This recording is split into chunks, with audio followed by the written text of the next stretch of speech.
सुप्रभात प्यारे बच्चों, welcome to your Hindi class. तो आज हम हिंदी क्लास की हमारी चैप्टर पार्ट 7 टिप टिपवा की रीडिंग हो गई थी और आज मैं आपको इसे एक्सप्लेन करने जा रही हूँ पूरी डिटेल में। तो ध्यान से सुनिए। एक थी बुढ़िया, उसका एक पोता था। पोता रोज रात में सोने से पहले दादी से कहानी सुनता। दादी रोज उसे तरह तरह की कहानियां सुनाती। एक दिन मूसलाधार बारिश हुई। ऐसी बारिश पहले कभी नहीं हुई थी। सारा गांव बारिश से परेशान था। बुढ़िया की झोपड़ी में पानी जगह जगह टपक रहा था।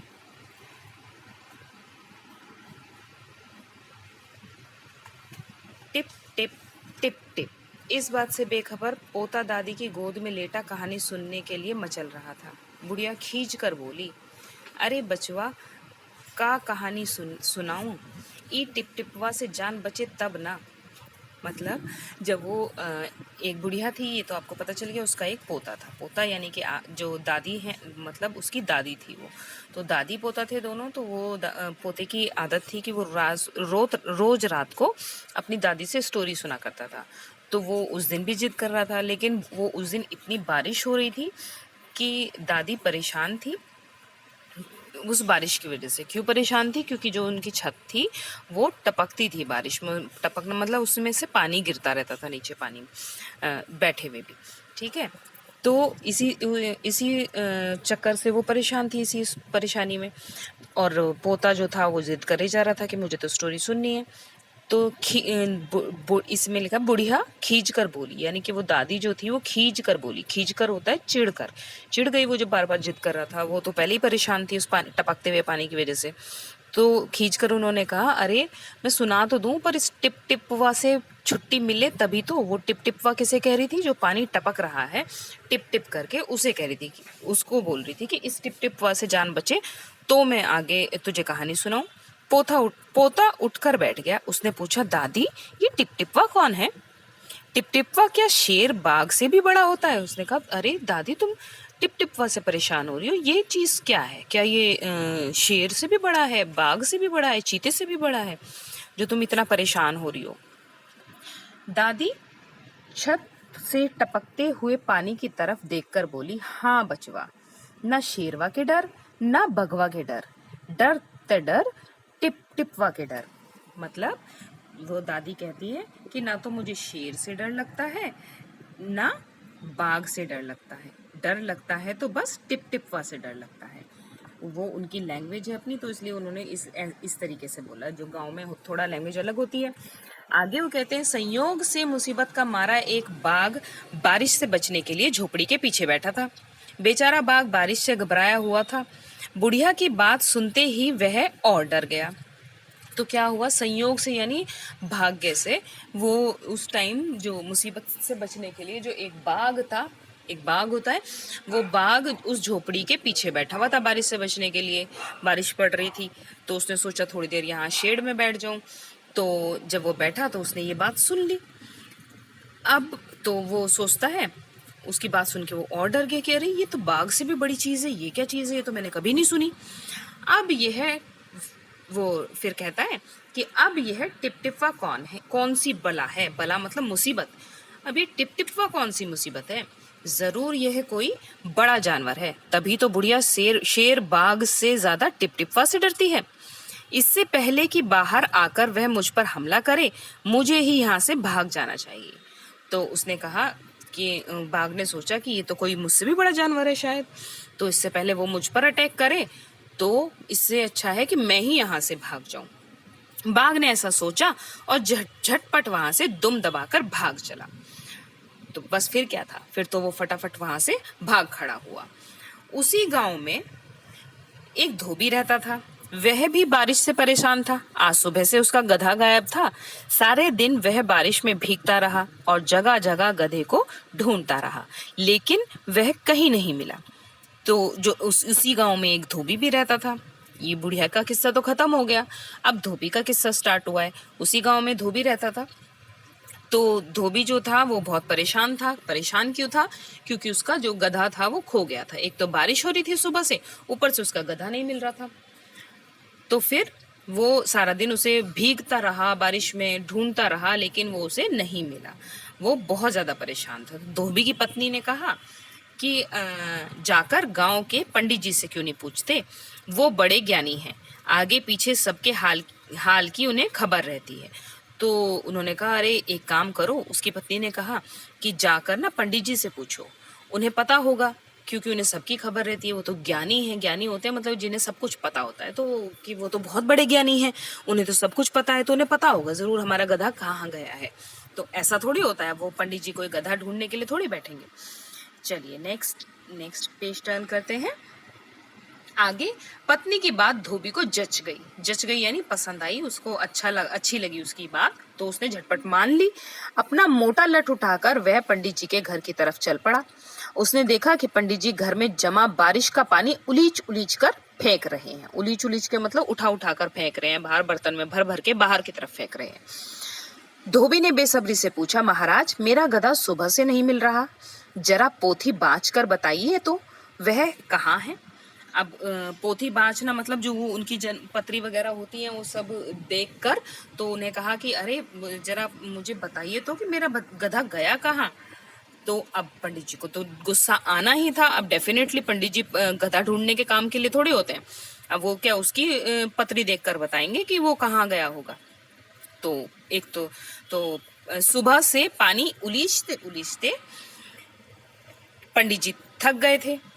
धोबी की बात सुनी तो झुंझला पड़े और बोले, मेरी पोथी में तेरे गधे का पता ठिकाना लिखा है क्या, जो आ गया पूछने।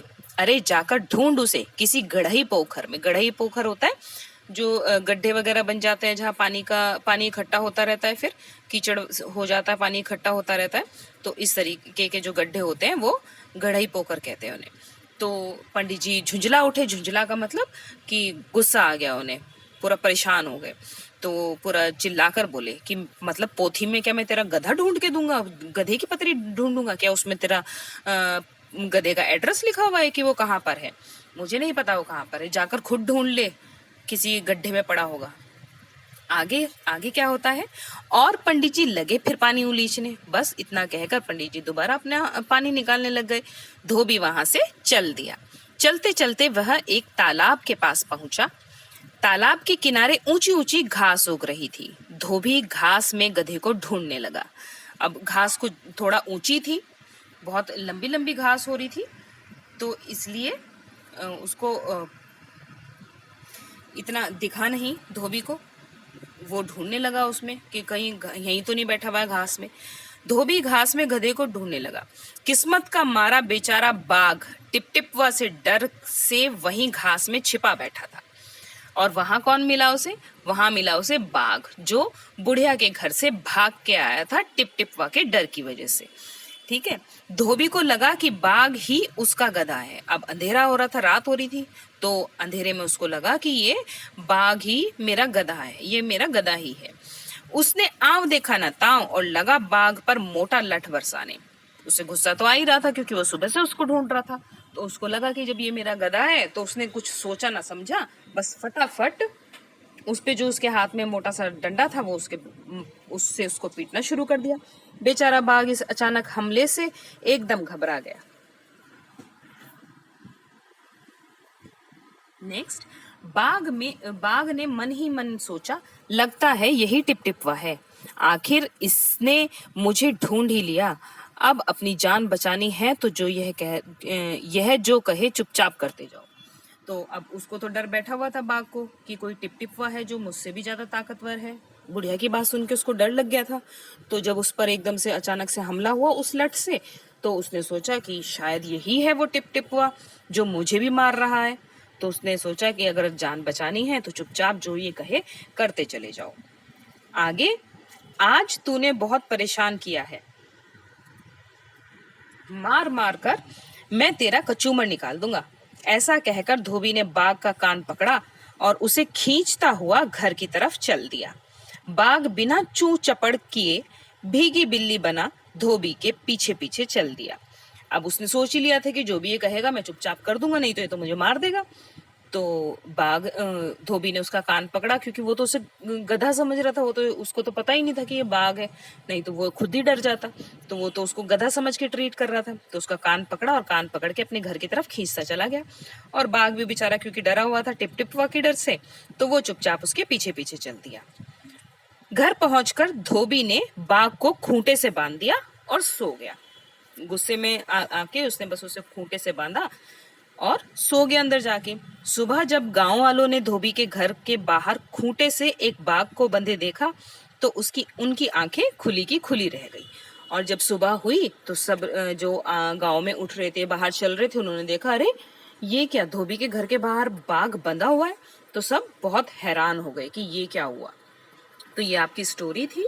आगे इसमें आपको आज रिटन वर्क जो है वो है आपके शब्दार्थ, इस पार्ट के शब्दार्थ। तो आप ये शब्दार्थ करेंगे अपनी नीट एंड क्लीन राइटिंग में, जो कि है, मैं आपको एक बार थोड़ा एक्सप्लेन कर देती हूँ। फर्स्ट वर्ड है हमारा मूसलाधार, यानी भयंकर या बहुत ज्यादा। मूसलाधार यानी बारिश के लिए ही ज्यादातर यूज होता है, ये जब ज्यादा भयंकर बारिश होती है तो उसके लिए यूज होता है मूसलाधार। अगला है बेखबर। बेखबर यानी अनजान, यानी कि जिसे खबर ना हो। नेक्स्ट खींचकर। खींचकर, चिढ़कर। संयोग, भाग्य। बला, मुसीबत। ज्ञानी, जिसे सब पता हो। उलीचना, पानी बाहर फेंकना। बेसब्री, अधीरता। ये बेसब्री यानी कि जिसमें धीरज ना हो, शांति ना हो, ठीक है, बेसब्र हो। नेक्स्ट पोथी बाँचना। पोथी बाँचना यानी कि जो पंडितों के पास पुस्तकें वगैरह होती हैं तो उन पुस्तकों को छांट कर, उसने कहा था ना, अपनी पुस्तकों को छांट कर गधे का पता बताइए। नेक्स्ट झुंझलाना। झुंझलाना यानी गुस्सा करना। गढ़ई पोखर, बड़ा गड्ढा जिसमें वर्षा का जल जमा हो जाता है। ठीक है, तो ये आपके शब्दार्थ है। ये आप अपनी नोटबुक में नीट एंड क्लीन लिखिए और अपनी राइटिंग में लिखने। तब तक के लिए टेक केयर, बाय बाय।